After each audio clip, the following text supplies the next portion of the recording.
Olá,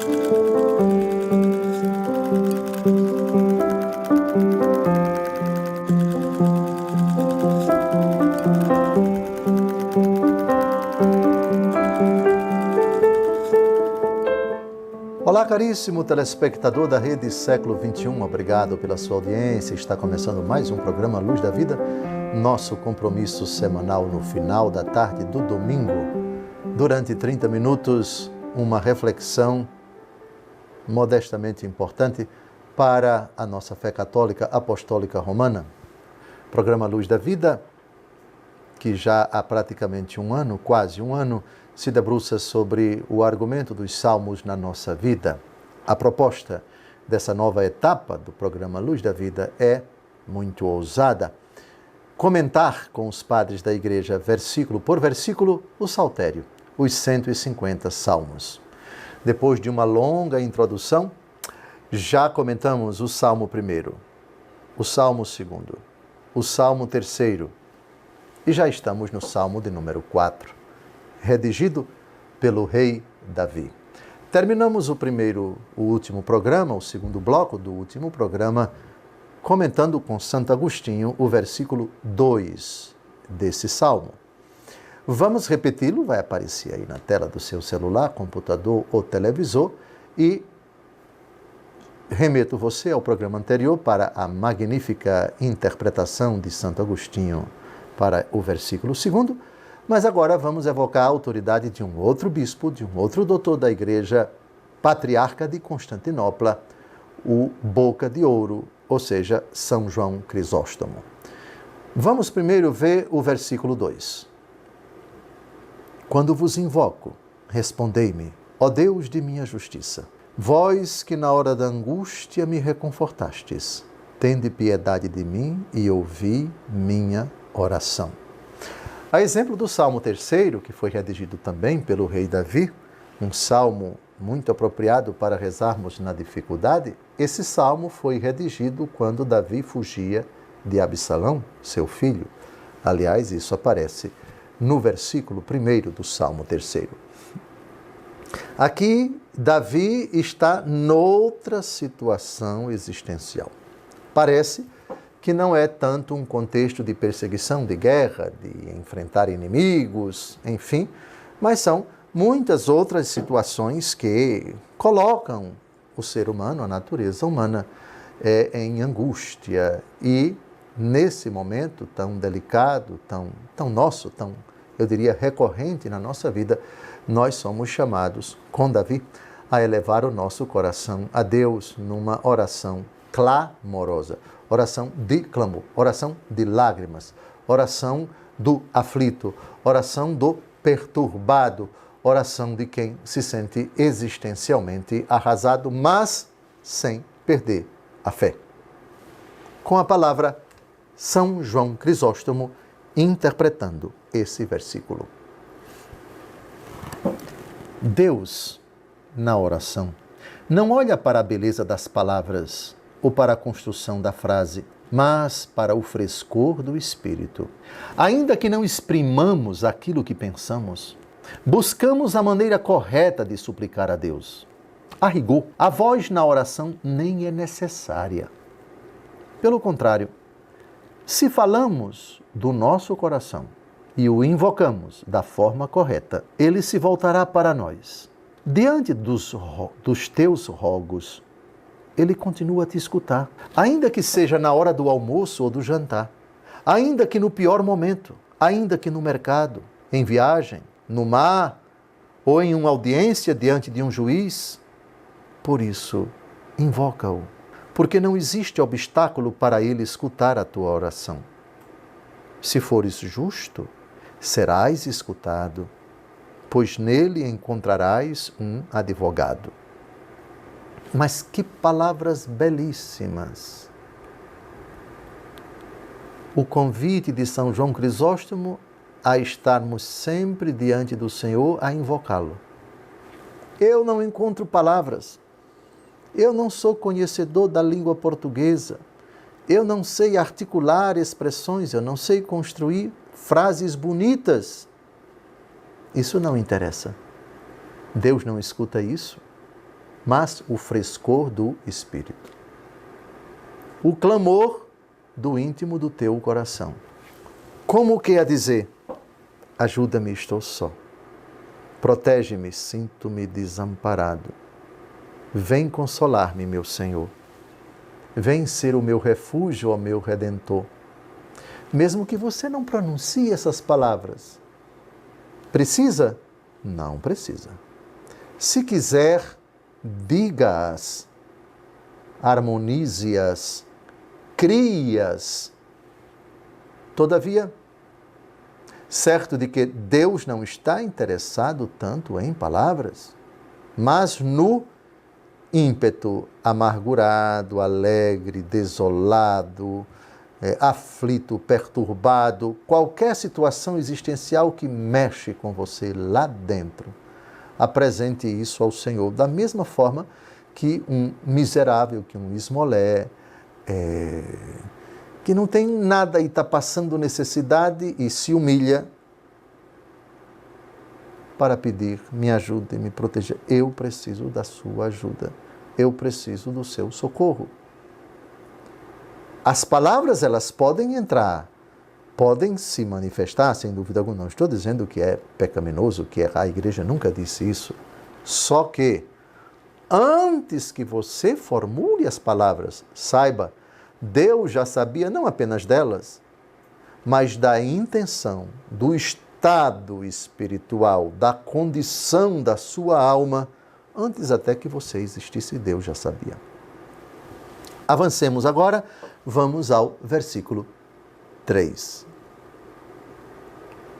Ó poderosos, até quando tereis o coração endurecido no amor das vaidades e na busca da mentira? Primeiro é preciso definir quem são os poderosos aqui. E para isso, Santo Agostinho 2 vezes vai nos ajudar a entender que poderosos são esses. Coração endurecido, o que significa, eu já antecipo para vocês, é um coração fechado a Deus. Duro de coração, quando essa expressão aparece na Bíblia, significa refratário a Deus. Não se dobra. Deus não penetra naquele coração para fazer a sua obra, obra de conversão, obra de vida nova. O Espírito Santo se sente verdadeiramente inabilitado, incapaz de entrar naquele coração. Para usarmos uma expressão que o próprio Jesus utilizou no capítulo 3 do Apocalipse, versículo 20, eis que estou à porta e bato, se alguém abrir, entrarei e cearemos juntos, eu com ele e ele comigo. É mais ou menos essa ideia. Jesus bate a porta. Se a porta não se abre, o coração está duro. Como quer dizer? Não quero, não preciso, não aceito, não me interesso. Aqui está o correspondente do Antigo Testamento, no Salmo 4, versículo 3. Até quando tereis o coração endurecido no amor das vaidades e na busca da mentira? Aqui estão 2 realidades que podem contribuir para que o coração fique endurecido. Buscar o que é vaidade. Sabem qual é o sentido da palavra vaidade na língua em que foi redigido esse salmo? Bolha de sabão. Bolha de sabão. Sabe o que é bolha de sabão? Quando a gente brincava na infância, né? Pegava água com sabão em pó e depois pegava um canudo e soprava, botava um pouquinho d'água e soprava. Aquelas bolhas subiam, depois, puf, desaparecia. É o sentido da palavra vaidade. Bolha de sabão. Bonitinha. A gente vai ver subindo e depois, puf, desaparece. Frágil, tenra, com hora contada para desaparecer. E hora contada, muito breve. Com a palavra Santo Agostinho explicando essas expressões. Ó poderosos, até quando tereis o coração endurecido? Se ao menos só até o advento do Filho de Deus perdurasse o vosso erro. Por que depois ainda tendes o coração empedernido? Quando haveis de pôr termo às mentiras, se mesmo na presença da verdade não o conseguis? Por que amais a ilusão e procurais a mentira? Por que buscais a felicidade em futilidades? Só a verdade, que torna verdadeiras todas as coisas, faz-nos felizes. A vaidade é dos frívolos, e tudo é vaidade. Que proveito tira o homem de todo o trabalho com que se afadiga debaixo do sol? Por que vos deterdes no amor às coisas temporais? Qual o motivo de irdes atrás de coisas ínfimas, isto é, de vaidade e mentira, como se fossem o principal? Desejais que permaneçam convosco todas essas coisas que passam como sombras. Que impressionante! A busca das vaidades e das mentiras. O pecado é uma mentira. Vaidade é tudo que passa e não deixa nada de concreto, de sólido, de perene, de duradouro. Pronto. Essa busca desenfreada faz com que o coração da pessoa fique duro. E, lógico, essa pessoa diante de Deus se torna poderosa, porque ela pode permanecer no seu endurecimento. E Deus, que a ama infinitamente, respeita essa decisão. Repito o texto, estamos a 1 minuto e 20 segundos do término desse bloco, dá ainda para recordar novamente Apocalipse 3:20. Eis que estou à porta e bato. Se alguém abrir, entrarei e cearemos juntos, eu com ele e ele comigo.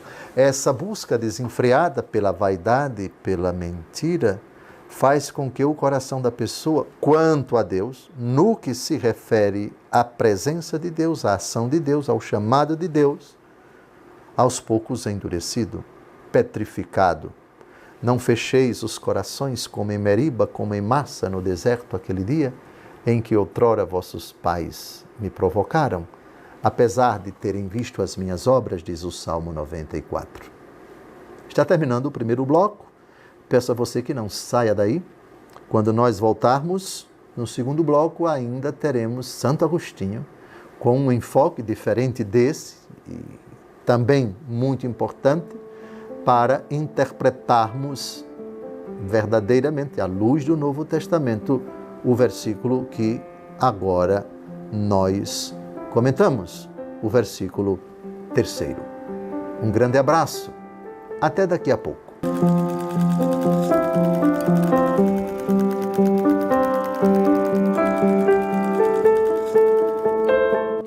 Olá, caríssimo telespectador da Rede Século XXI, obrigado por ter permanecido conosco depois desse breve intervalo.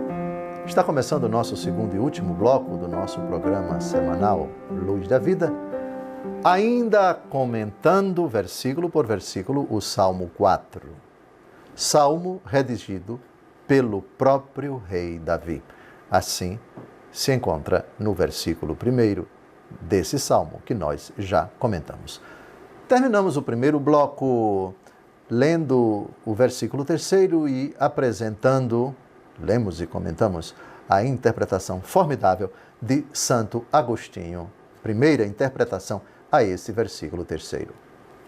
Agora nós vamos a uma outra interpretação de Santo Agostinho, uma segunda interpretação para o seguinte versículo. Ó poderosos, até quando tereis o coração endurecido no amor das vaidades e na busca da mentira? A segunda interpretação de Santo Agostinho não está na sua magnífica obra Narraciones em Psalmos, Comentários aos Salmos, publicado inclusive em língua portuguesa, 3 volumes. O comentário do Salmo, versículo por versículo, Salmo 4, foi apresentada no bloco anterior. Agora vamos para o sermão 231 de Santo Agostinho, parágrafo 4º, interpretando esse versículo. Ó poderosos, até quando tereis o coração endurecido no amor das vaidades e na busca da mentira? Que mentira buscais? Eu vou dizer. Quereis ser felizes, eu sei, Mostrai-me um ladrão, um celerado, um fornicador, um malfeitor, um sacrílego, uma pessoa manchada por todos os vícios e carregada de todas as abominações, de todos os crimes, que não queira viver feliz? Eu sei que todos vós quereis viver felizes, apenas não quereis procurar o que faz a felicidade. Correm atrás do ouro, porque esperais ser felizes com o ouro. Não é o ouro que faz a felicidade. Por que procurais uma mentira? Gostaríeis de ter as honrarias deste mundo. Por quê? Porque esperais encontrar a felicidade nas dignidades humanas e nas pompas do mundo. Mas essas pompas não vos farão felizes. Por que procurais uma mentira? É assim com tudo o que cobiçardes neste mundo, com tudo o que cobiçardes à maneira deste mundo, ao amardes a terra, ao lamberdes a terra. Vós as procurais para serdes felizes, mas nada neste mundo poderá vos dar a felicidade. Por que então não parar de procurar mentiras? Onde esperais encontrar a felicidade? Ó poderosos, até quando tereis o coração endurecido? Vós não quereis que ele seja assim, mas o carregais com terra? Por quanto tempo o coração do homem esteve endurecido? Até o advento de Cristo e sua ressurreição. Até quando tereis o coração endurecido no amor às vaidades e na busca da mentira? Como é que procurais para serdes felizes o que vos torna infelizes? Vós sois enganados pelo que cobiçais, pois cobiçais a própria mentira. Olha, cada vez que eu leio Santo Agostinho, eu fico verdadeiramente encantado. E mais do que isso, nesse texto, além disso, emocionado. Eu nunca vi, são raros os textos em que Santo Agostinho mostra o drama do mundo, o perfil de boa parte das pessoas do mundo, e ele é tão realista. Na última tentação de nosso Senhor, o diabo mostra para nosso Salvador todos os reinos da terra. E diz de forma mentirosa, enganadora e embusteira que tudo isso foi dado para ele. Mentira, coisa nenhuma. O demônio se torna rei ali onde o coração peca. Que o pecado não reine nos vossos corações, diz o apóstolo Paulo no final da carta aos Romanos. Não reine o pecado. Aí sim, o diabo, digamos assim, se apodera dos reinos do mundo, fazendo o enganado pecador pensar que tudo pertence ao diabo e que o diabo pode dar tudo para a pessoa.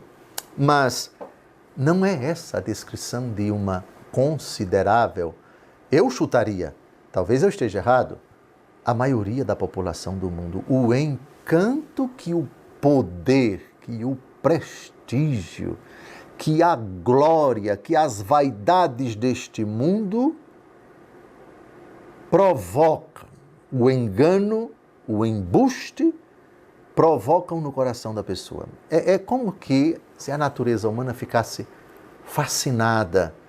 Você pode ter muito, você pode ter tudo. O aplauso das pessoas é tão importante. O reconhecimento delas.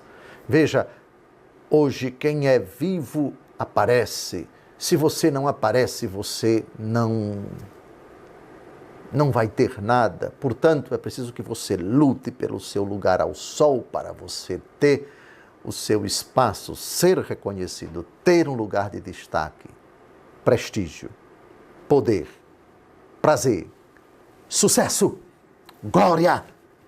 O mundo pode lhe dar isso. Talvez não com essas palavras teatrais e até certo ponto dramáticas desse bispo ignorante, mas o pensamento, ele é constante na vida das pessoas, em todos os ambientes, também dentro da igreja. Sim, o carreirismo. Sim, também o destaque, o prestígio, o sucesso, o brilho que o mundo pode proporcionar àquela pessoa. Nessa perspectiva, o trabalho anônimo, o trabalho simples, o trabalho abnegado e nem sempre reconhecido, mas um trabalho, qualquer que seja ele, em qualquer âmbito, mas em favor do próximo, em favor, em ambiente eclesiástico, da igreja, da salvação das almas, mas um trabalho que não é reconhecido por alguém que não tem um lugar de destaque, que não está, digamos assim, num lugar supostamente de acordo com a grandeza, com o estudo, com o sucesso, com o merecimento, coloquemos isso entre aspas, é um coitado que morto, que não tem relevância, que não tem destaque, porque não é citado naquelas obras, porque não aparece naquelas homenagens, porque não é recordado, já que o brilho dos outros ofuscou aquele coitado, aquele desgraçado que não tem destaque, que não tem relevância nenhuma. Esse é o pensamento do mundo. Ó poderosos! A busca das vaidades, vale a pena repetir novamente o versículo 3, quão atual ele é, em forma de pergunta, ó poderosos, até quando tereis o coração endurecido no amor das vaidades e na busca da mentira? A expressão mentira aqui não pode ser, ou se for, é um pouco difícil de você aceitar. Como é que uma pessoa busca a mentira sabendo que ela é uma afirmação com o intuito de enganar? A mentira aqui tem um sentido mais amplo. A vaidade é uma mentira. A glória dos homens, por isso ela se chama vanglória, ou seja, glória vazia. Ser aplaudido hoje e amanhã ser ignorado. Tapinhas nas costas hoje e amanhã alijado. Homenagens hoje e depois, por um outro interesse, sempre vai ter alguém que está procurando aquilo que você acabou de conseguir, interesses escusos, um jogo de interesses onde as pessoas estão ali maquinando quem vai ser derrubado, quem vai ser exonerado, quem vai ser colocado para correr, quem vai cair em desgraça. Os ciúmes, as invejas, as competições, as rixas, um querendo engolir o outro, um querendo destruir o outro. Quase sempre, eu não estou dizendo que é sempre, mas quase sempre, ali onde se busca, se tenta conseguir, se arenga, se engalfinha, se morde, para usarmos uma expressão do apóstolo Paulo, se vos mordeis, acabareis vos destruindo, vos dilacerando, é, em geral, o risco, o contexto malvado, perverso, imundo, de inveja, de fofoca, de competição silenciosa, para que um cresça vendo a desgraça do outro, enquanto o outro está ali naquele posto, é paparicado, mas por falsidade, por mentira, é tudo artificial. Me parece que esse mundo, bem descrito aqui por Santo Agostinho, é muito atual e é um versículo que nos toca a todos. Você que busca esse poder, ó poderosos, até quando? É o aviso do salmista, veja, é o próprio rei Davi quem faz essa pergunta, ou Deus por meio do rei Davi. Me parece que é um versículo tão, eu vou dizer no bom sentido, interprete, por favor, no bom sentido o que eu vou dizer, é um versículo tão assustador, tão impactante, que mereceríamos parar e refletir, mastigar esse versículo que tem tanto de atualidade, que é um versículo, uma advertência tão atual, tão profícua, tão salutar para nós inseridos nesse mundo de competição, de rixa, de rivalidade e de fofoca, por causa do poder, por causa da glória humana, por causa do prestígio humano, que são tudo isso, uma vaidade, uma bola de sopro, vaidade e mentira. Está terminando mais um programa. Eu desejo a você uma semana abençoada. Convém que esse estudo do Salmo seja bem mastigadinho, porque é de uma riqueza tão grande. E eu tenho esse, aspas, defeito, não abro mão do pensamento dos padres da igreja. Uma riqueza que nós pretendemos explorar para a glória de Deus. Um grande abraço, uma semana cheia de graças para você. Até o próximo domingo.